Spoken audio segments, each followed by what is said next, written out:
Perkenalkan, nama saya Nanda Aulia Pridayanti dengan NIM A111240068. Saya merupakan mahasiswa Fakultas Keguruan dan Ilmu Pendidikan Program Studi Bahasa dan Sastra Indonesia.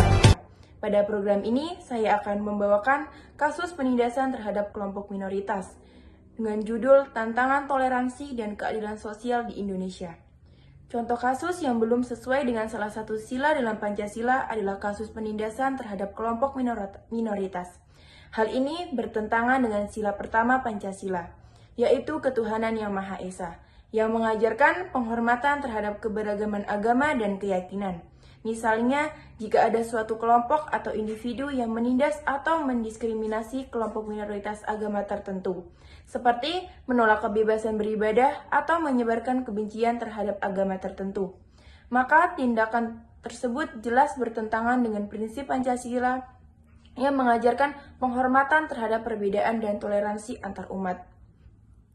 Pendahuluannya, Pancasila sebagai dasar negara Indonesia memiliki 5 sila yang menjadi pedoman hidup bagi seluruh warga negara.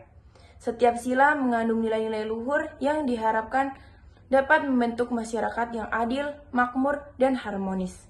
Namun, hal praktiknya tidak jarang ditemukan kasus-kasus yang bertentangan dengan salah satu atau lebih dari sila tersebut.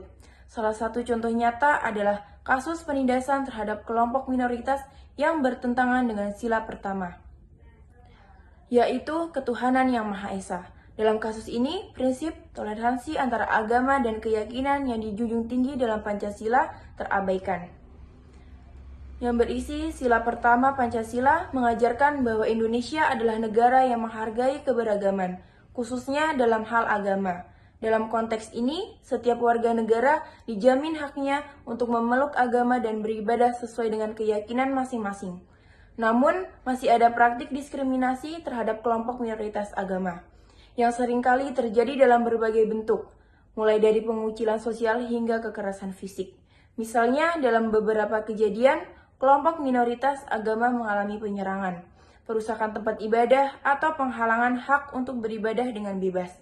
Tindakan-tindakan ini jelas bertentangan dengan nilai-nilai Pancasila yang menekankan pada pentingnya toleransi, saling menghormati, dan menghargai perbedaan. Penindasan terhadap kelompok minoritas agama tidak hanya merusak keharmonisan sosial, tetapi juga menggugurkan prinsip ketuhanan yang menghargai keberagaman dalam kehidupan beragama. Adapun kesimpulan, penindasan terhadap kelompok minoritas agama adalah salah satu contoh kasus yang bertentangan dengan sila pertama Pancasila, yaitu ketuhanan yang Maha Esa.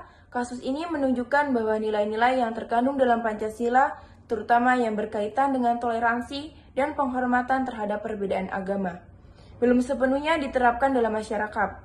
Oleh karena itu, penting bagi seluruh elemen bangsa untuk terus mengedepankan prinsip-prinsip Pancasila dalam kehidupan sehari-hari, agar tercipta masyarakat yang damai, adil, dan menghargai keberagaman.